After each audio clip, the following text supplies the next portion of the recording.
माता की। भारत माता की। भारत माता की। महाराष्ट्र के लोकप्रिय मुख्यमंत्री एकनाथ शिंदे जी,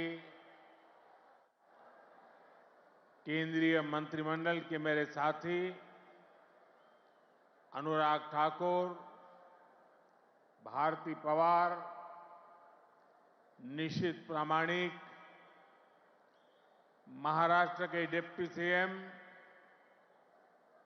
देवेंद्र फडणवीस, अजित पवार जी, सरकार के अन्य मंत्रीगण, अन्य महानुभाव और मेरे युवा साथियों, आज का ये दिन भारत की युवा शक्ति का दिन है। ये दिन उस महापुरुष को समर्पित है जिसने गुलामी के कालखंड में भारत को नई ऊर्जा से भर दिया था। ये मेरा सौभाग्य है कि स्वामी विवेकानंद की जयंती पर मैं आप सब नौजवानों के बीच नासिक में हूं। मैं आप सभी को राष्ट्रीय युवा दिवस की शुभकामनाएं देता हूं। आज ही भारत की नारी शक्ति की प्रतीक राजमाता जिजाऊ मां साहब की भी जन्म जयंती है। राजमाता जिजाऊ मांसाहेब यांच्या जयंतीदिनी त्यांना वंदन करण्यासाठी मला महाराष्ट्राच्या वीरभूमीत येण्याची संधी मिळाली, याचा मला अतिशय आनंद आहे। मी त्यांना कोटी कोटी वंदन करतो। साथियों, ये केवल एक संयोग नहीं है कि भारत की अनेक महान विभूतियों का संबंध महाराष्ट्र की धरती से रहा है। ये इस पुण्य भूमि का, इस वीर भूमि का और इस तपोभूमि का प्रभाव है। इस धरती पर राजमाता जिजाऊ मां साहब जैसी मातृशक्ति ने छत्रपति शिवाजी महाराज जैसे महानायक को गढ़ा।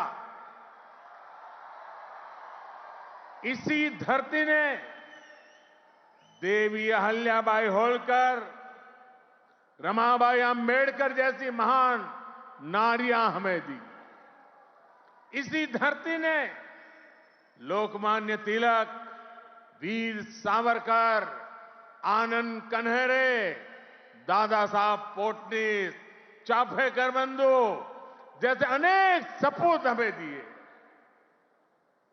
नासिक पंचवटी की इस भूमि में प्रभु श्री राम ने काफी समय बिताया था।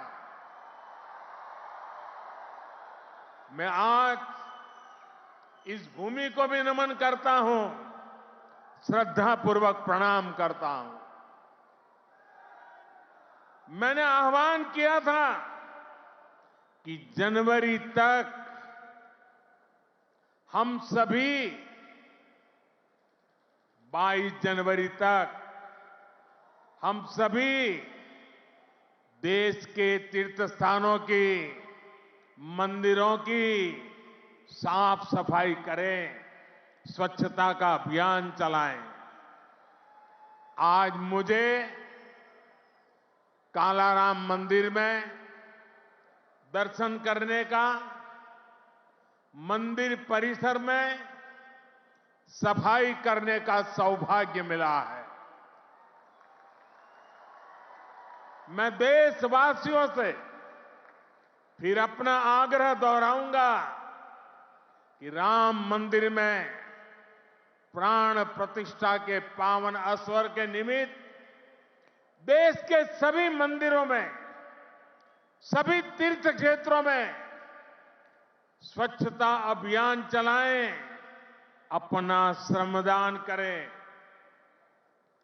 मेरे युवा साथियों, हमारे देश के ऋषियों, मुनियों, संतों से लेकर सामान्य मानवी तक सभी ने हमेशा युवा शक्ति को सर्वोपरि रखा है।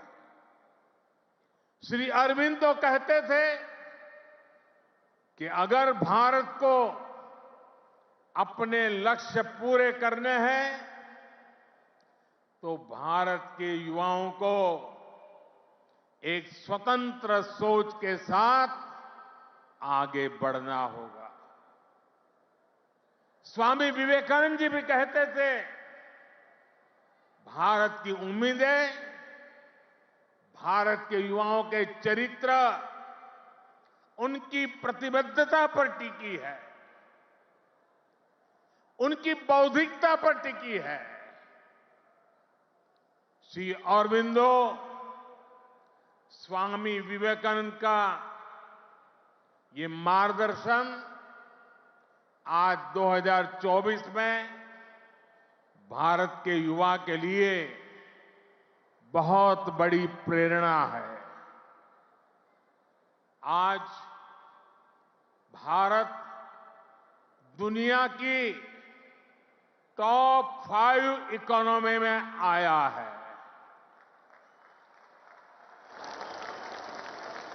तो इसके पीछे भारत के युवाओं की ताकत है।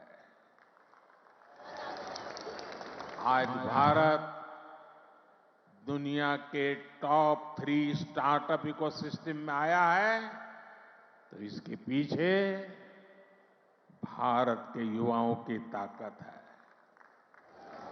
आज भारत एक से बढ़कर एक इनोवेशन कर रहा है। आज भारत रिकॉर्ड पेटेंट फाइल कर रहा है। आज भारत दुनिया का बड़ा मैन्युफैक्चरिंग हब बन रहा है। तो इसका आधार भारत के युवा है, भारत के युवाओं का सामर्थ्य है।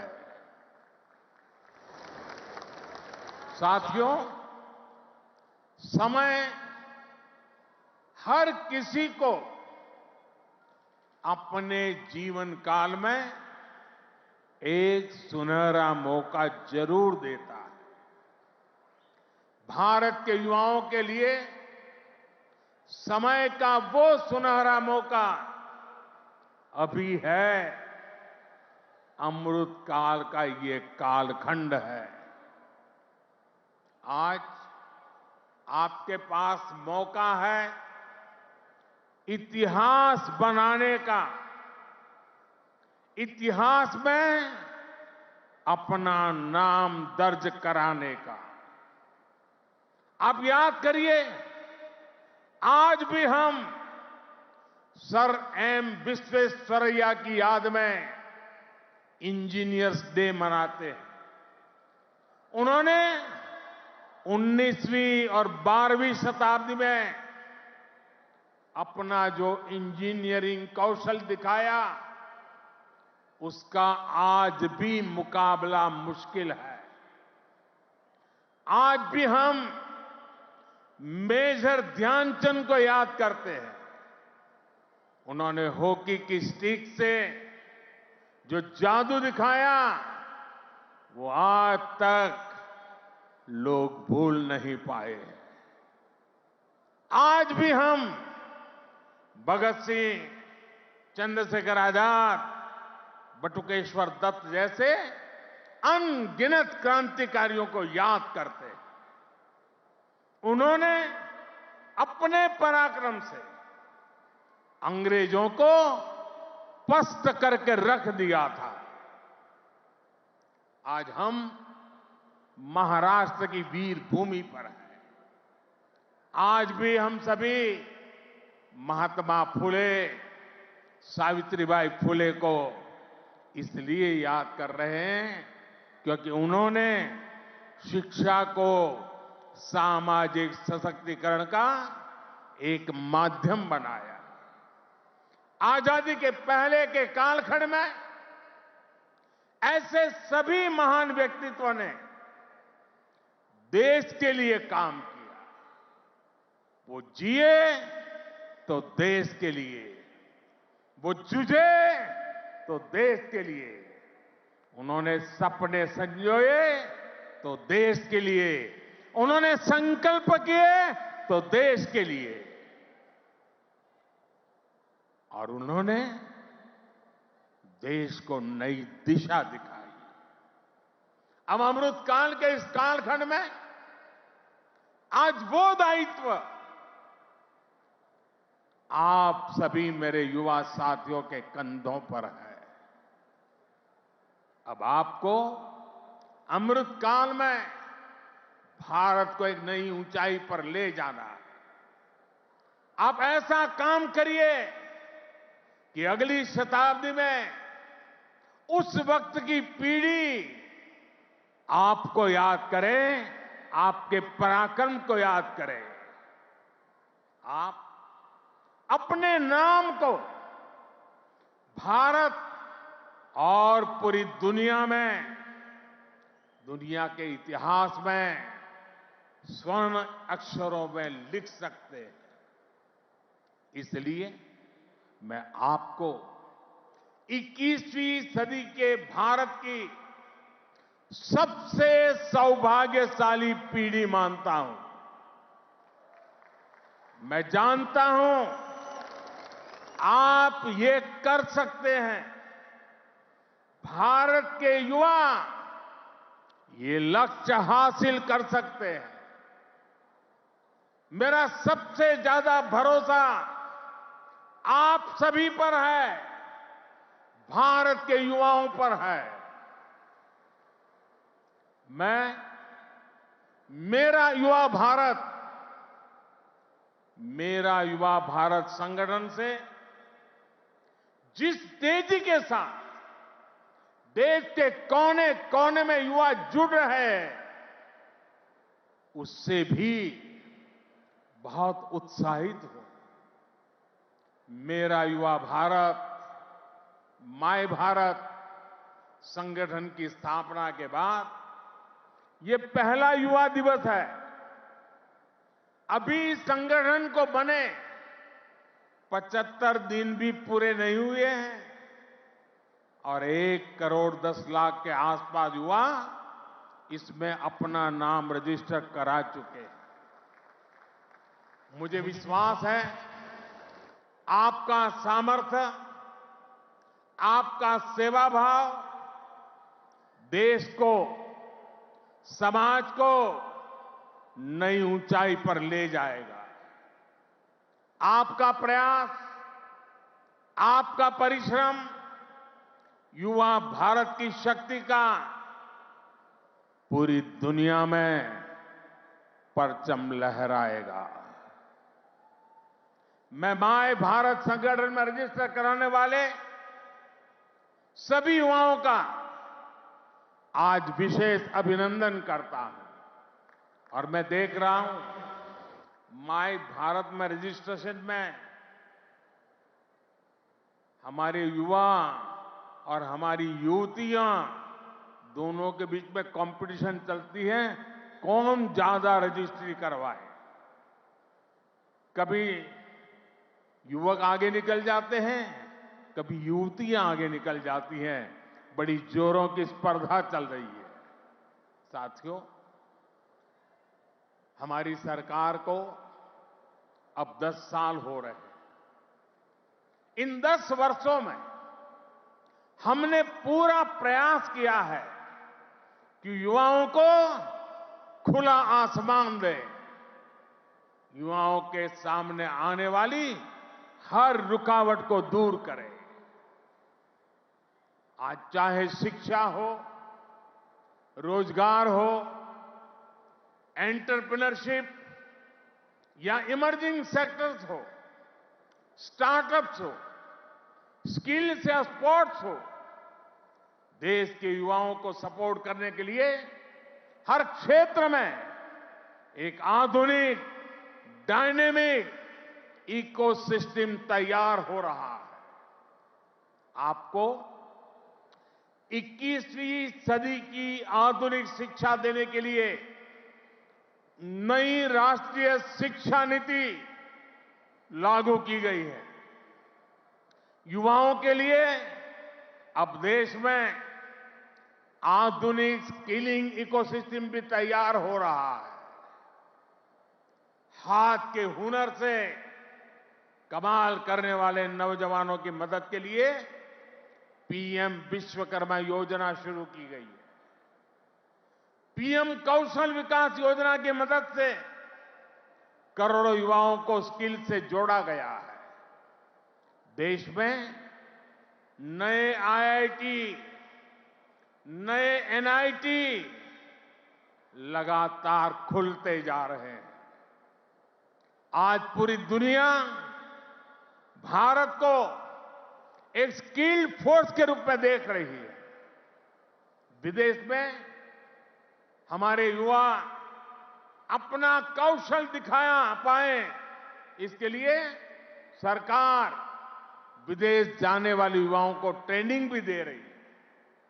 France, Germany, UK, Australia, Italy, Austria जैसे अनेक देशों के साथ सरकार ने जो मोबिलिटी समझौते किए हैं, उसका बड़ा लाभ हमारे युवाओं को मिलेगा। साथियों, युवाओं के लिए नए अवसरों का आसमान खोला जाए, सरकार इसके लिए हर क्षेत्र में पूरी शक्ति से काम कर रही है। देश में ड्रोन सेक्टर के लिए नियम सरल बनाए गए हैं। सरकार आज एनिमेशन, विजुअल इफेक्ट्स, गेमिंग और कॉमिक सेक्टर्स को प्रमोट कर रही है। एटॉमिक सेक्टर, स्पेस और मैपिंग सेक्टर को भी खोला गया है।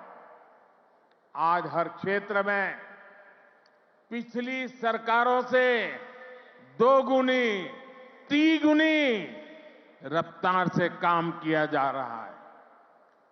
ये जो बड़े बड़े हाईवे बन रहे हैं, वो किसके लिए है? आपके लिए, भारत के युवाओं के लिए। ये जो नई नई वंदे भारत ट्रेनें चल रही है, वो किसकी सहूलियत के लिए? आपके लिए, भारत के युवाओं के लिए।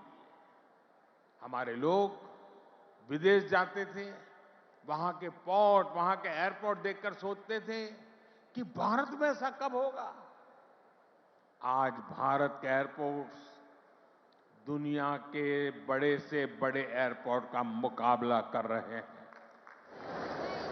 कोरोना के समय आपने देखा है, विदेशों में वैक्सीन के सर्टिफिकेट के नाम पर कागज थमाया जाता।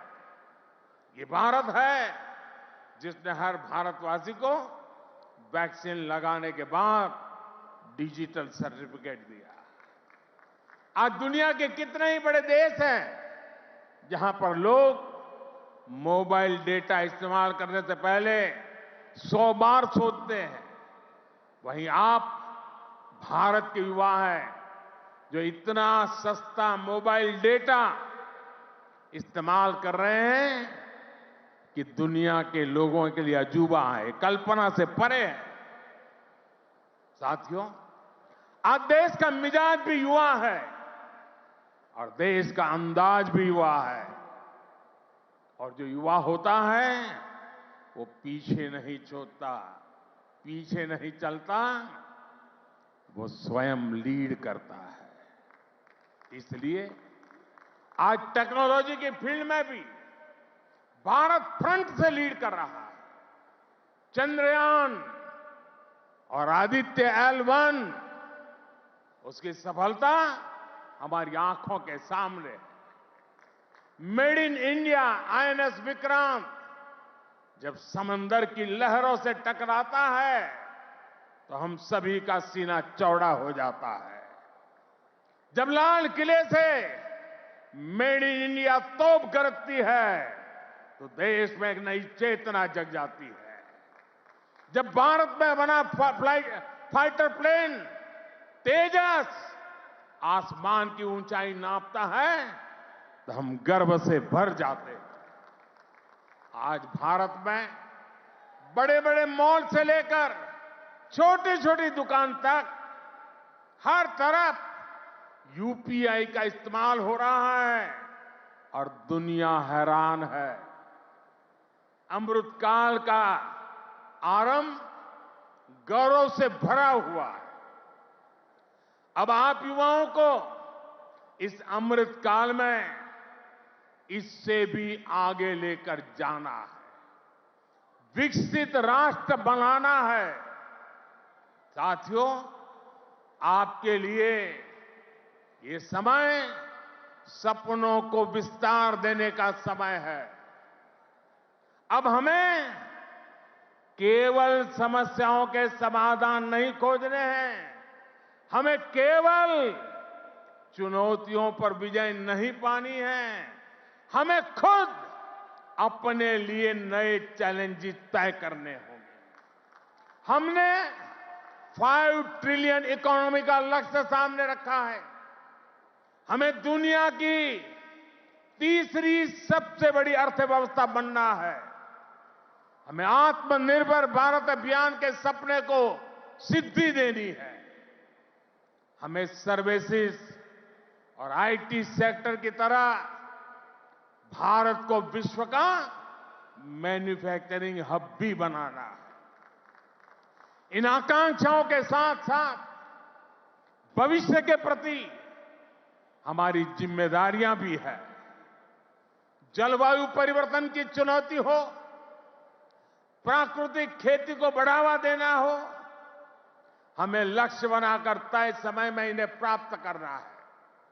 साथियों, अमृतकाल की आज की युवा पीढ़ी पर मेरे विश्वास की एक और वजह है और वो खास वजह है। इस कालखंड में देश में वो युवा पीढ़ी तैयार हो रही है जो गुलामी के दबाव और प्रभाव से पूरी तरह मुक्त है। इस पीढ़ी का युवा खुलकर कह रहा है, विकास भी और विरासत भी। ये लोग आयुर्वेद तो हमारे देश में योग हो या आयुर्वेद हो, हमेशा भारत के लिए एक पहचान के रूप में रहा है। लेकिन आजादी के बाद इन्हें ऐसे ही भुला दिया गया। आज दुनिया इन्हें स्वीकार कर रही है। आज भारत का युवा योग आयुर्वेद का ब्रांड एम्बेसडर बन रहा है। साथियों, आप अपने दादा दादी, अपने नाना नानी से पूछिएगा, वो आपको बताएंगे कि उनके दौर में रसोई में बाजरे की रोटी, कोदो, कुटकी, रागी, ज्वार यही तो हुआ करता था। लेकिन गुलामी की मानसिकता में इस अन्न को गरीबी के साथ जोड़ दिया गया, इन्हें रसोई से बाहर कर दिया गया।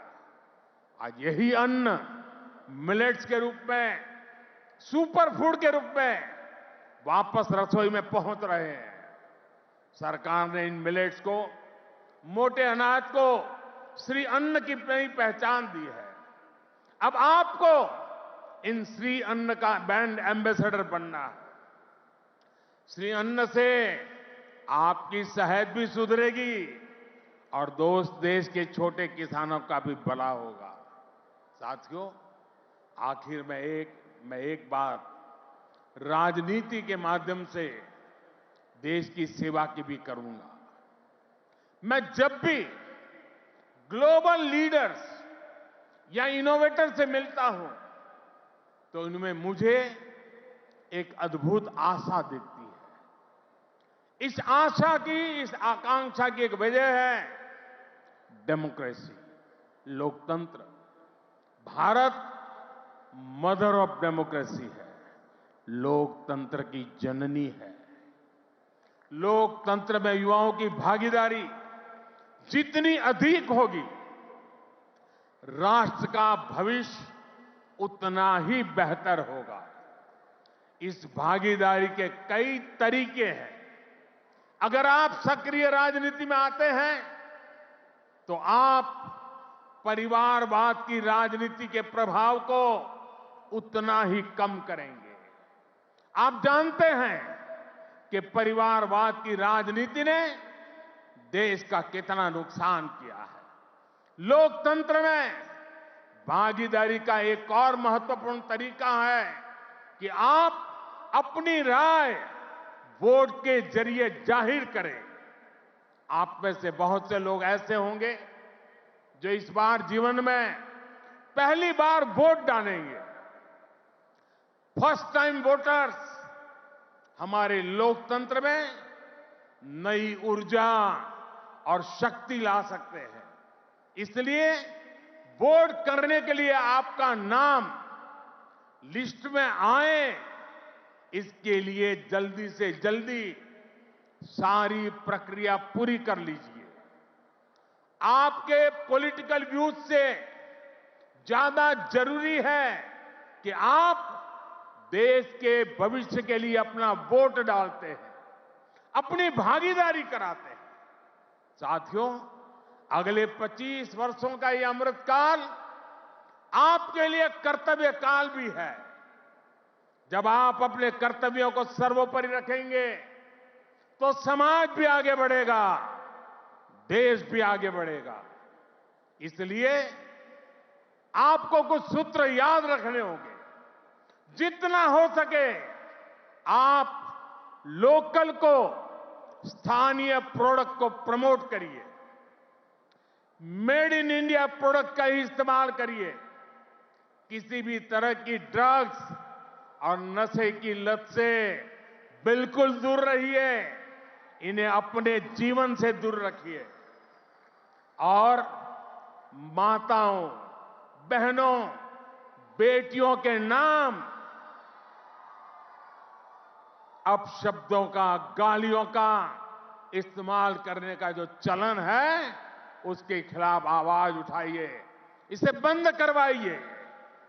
मैंने लाल किले से भी इसका आग्रह किया था, आज फिर से दोहरा रहा। साथियों, मुझे विश्वास है आप सब, हमारे देश का एक एक युवा अपने हर दायित्व को पूरी निष्ठा और सामर्थ्य से पूरा करेगा। सशक्त, समर्थ और सक्षम भारत के स्वप्न की सिद्धि को जो दीप हमने जलाया है, वो इसी अमृतकाल में अमर ज्योति बनकर विश्व को प्रदीप्त करेगा। इसी संकल्प के साथ आप सभी का बहुत बहुत धन्यवाद। भारत माता की दोनों मुट्ठी बंद करके पूरी ताकत से आप जिस राज्य से आए हैं वहां तक आपकी आवाज पहुंचनी चाहिए। भारत माता की, भारत माता की, भारत माता की, भारत माता की। वंदे वंदे वंदे वंदे वंदे वंदे वंदे वंदे वंदे। धन्यवाद।